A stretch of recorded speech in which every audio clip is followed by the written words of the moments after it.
नमस्कार दोस्तों, आपका स्वागत है मेरे चैनल पर। जब आप एकादशी का व्रत करते हैं तो परम पूज्य पंडित प्रदीप मिश्रा जी के अनुसार सबसे पहला नियम है कि जिस दिन आप व्रत करो उसके एक दिन पहले भक्ति का संचार अपने हृदय में होना चाहिए।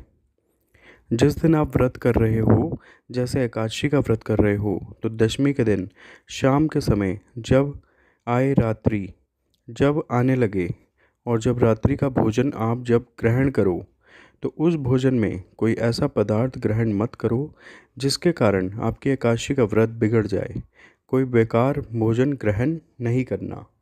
श्रेष्ठ भोजन ग्रहण करने और उसके बाद दशमी पर और एकादशी का दूसरा नियम है, जो कि आप ध्यान से सुनिए, कि जिस दिन आपकी एकादशी का व्रत हो उस दिन प्रयास करिएगा कि अपने हाथ से किसी वृक्ष की कोई पत्ती टूटे ना। जी हाँ, बहुत ध्यान से सुनिए इस बात को, कि अपने हाथ से किसी भी वृक्ष की डाली, पत्ती या पौधे की पत्ती ना टूटे। इसका प्रयास करिएगा कि कोई पत्ती ना टूटे। कितना सुंदर व्याख्यान कहा है, कितना सुंदर वर्णन है कि मात्र एकादशी का व्रत कर लेने पर जो पूर्व में किया गया हमारा पाप कर्म है, हमने किसी जीव की हत्या करी है, किसी को कष्ट प्रदान करा है, हमने किसी को अपशब्द कहा है, किसी को ताने मारे हैं, हमने किसी को गालियाँ दी हैं, तो मात्र एकादशी का व्रत कर लेने पर ये सारे जो दोष हैं वो समाप्त हो जाते हैं। अपने हृदय में एक बात समझिएगा कि आप अपने पाप कर्म को जिस दिन समाप्त करने वाले हो, तो उसके एक दिन पहले आपको प्रसन्नता होनी चाहिए कि कल मेरा पाप कटने वाला है, कल मेरा पाप समाप्त होने वाला है। जो मैंने पाप कर्म करा है वो कल समाप्त हो जाएगा। तो एक दिन पहले आपके चेहरे पर प्रसन्नता हो कि ना हो, चेहरे पर आपके प्रसन्नता होनी चाहिए कि कल मेरा एकादशी का व्रत है, आज दशमी है, तो कल मेरा न जाने कितना कितना पाप, कितना कितना असत्य, कितना कितना झूठ, कितना कितना प्रपंच, वो सब समाप्त हो जाएगा। इसलिए मुझे प्रसन्नता, इसलिए मुझे आनंद होना चाहिए। तो इसलिए ये कहा गया कि प्रयास करिएगा कि एकादशी के दिन कोई वृक्ष की, कोई डाली की, कोई पौधे की पत्ती ना टूटे हमसे। क्योंकि अगर कोई डाली की पत्ती, कोई वृक्ष की पत्ती, कोई पौधे की, कोई क्यारे की पत्ती हम तोड़ देते हैं तो एकादशी का पुण्य फल प्राप्त नहीं होता, नष्ट हो जाता है। हमें कोई पुण्य फल प्राप्त नहीं होता है।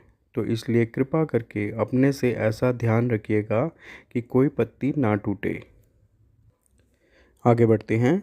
एकादशी के दिन अगर आपका व्रत है तो पंडित प्रदीप मिश्रा के अनुसार आप भूलवश भी डब्बे में रखी हुई रोटी गाय को ना देते हुए कुछ थोड़ा सा फल, कोई केला, कोई सेब जो आप खाते हो, अंगूर, पपीता जो आप ग्रहण कर रहे हो, उसका थोड़ा सा भाग आप गाय को दीजिए। रोटी देने के लिए मना नहीं है। आप उस दिन रोटी अपने बेटे या कोई और परिवार के सदस्य से कह सकते हो गाय को रोटी देने के लिए।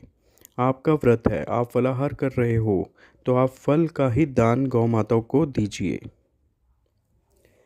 बन सके जितना एकादशी के दिन भगवान का मंत्र का जाप करो, ओम नमो भगवते वासुदेवाय, या आपका गुरु मंत्र का स्मरण करें, श्री शिवाय नमस्तुभ्यम, या जो मंत्र करना चाहें आपके दिल में हो उसका उच्चारण दिल से ज़रूर करें।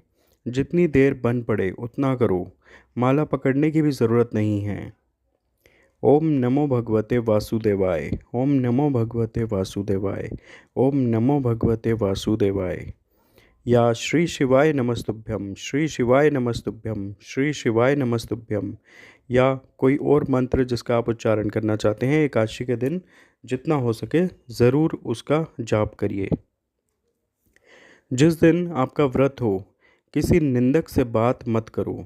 मान लो किसी निंदक ने आपके पास आके निंदा कर भी दी, तो तुरंत सूर्य नारायण भगवान का दर्शन करें और 3 बार उनका दर्शन करके नेत्र बंद करें। तब जाकर जो निंदा अंदर गई है वो निंदा पवित्रता प्रदान करेगी, तब जाकर एकादशी का व्रत लगेगा। अपने द्वारा किसी जीव की हत्या ना हो, किसी को कष्ट ना हो, ऐसा प्रयास करिएगा एकादशी के दिन अपना व्रत रखते हुए। प्रयास करिएगा कि आपका एकादशी का व्रत जब भी हो तो द्वादशी से जुड़ी हुई करें, दशमी से जुड़ी हुई एकादशी कम करें। वैष्णवों की एकादशी होती है जो द्वादशी से जुड़ी हुई हो, दशमी से नहीं। दशमी से जुड़ी हुई एकादशी व्रत कहलाती है और द्वादशी से जुड़ी हुई एकादशी पुण्य फल प्रदान कर वैष्णवों को भगवान के चरणों तक छोड़ आती है। इसलिए एकादशी द्वादशी से जुड़ी हुई करें।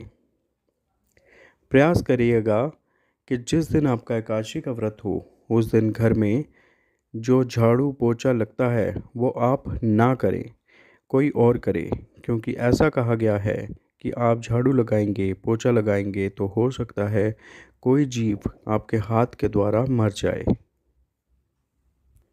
सारे व्रतों में केवल एक व्रत ऐसा होता है एकादशी का जिसका उद्यापन आप पहली एकादशी पर भी कर सकते हो।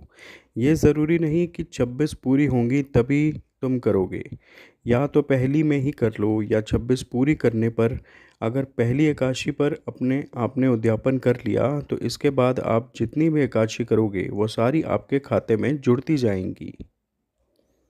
एकादशी का उद्यापन बड़े महीने में माघ शुक्ल एकादशी के दिन, माघ का महीना हो, शुक्ल पक्ष की एकादशी हो, प्रयास करना आप उद्यापन करें। भले 5, 10, 11, 12 जितनी एकादशी हों जाएं, भले पूरी 26 हो जाएं तो ज़्यादा अच्छी है। नहीं तो आप करें तो माघ महीने की शुक्ल पक्ष की एकादशी के दिन आप उद्यापन करो, ऐसा प्रयास करिएगा। बहुत ध्यान दीजिए कि चतुर्मास के अंदर उद्यापन नहीं होता है एकादशी का। ये जो सावन, भादो, क्वार यानी आश्विन और कार्तिक जो 4 महीने होते हैं भगवान के शयन करने के, इसके अंतर्गत एकादशी का उद्यापन नहीं होता और इसके अंतर्गत उद्यापन करना भी नहीं चाहिए। एकादशी का उद्यापन आप बहुत प्रेम से, बहुत उल्लास से माघ महीने के शुक्ल पक्ष की एकादशी के दिन करिए। पर एकादशी के उद्यापन में सबसे ज़्यादा अगर कुछ ज़रूरी होता है तो 24 तरह का नैवेद्य ज़रूरी होता है।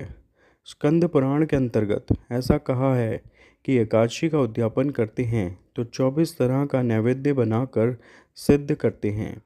24 तरह का नैवेद्य जैसे हलवा बना लो, खीर बना लो, पूड़ी बना लो, सब्ज़ी बना लो, पकोड़ा बना लो, भजिया बना लो, ऐसा 24 तरह का नैवेद्य अलग अलग चाहिए। एकादशी के दिन भगवान का पूजन कर, पूरी तैयारी कर, मंडल आदि बनवा कर, विद्वान ब्राह्मण को बुलाकर, कर्मकांडी ब्राह्मण को बुलाकर जो भागवत सेवा में एकादशी का उद्यापन कराए उन ब्राह्मण के चरणों को नमन करें, उनको प्रणाम करके एकादशी का पूजन करवाइए और उस मंडल की पूजन कराकर हवन द्वादशी को कराइए, एकादशी को नहीं। एकादशी के उद्यापन का जो हवन होता है वो द्वादशी में होता है।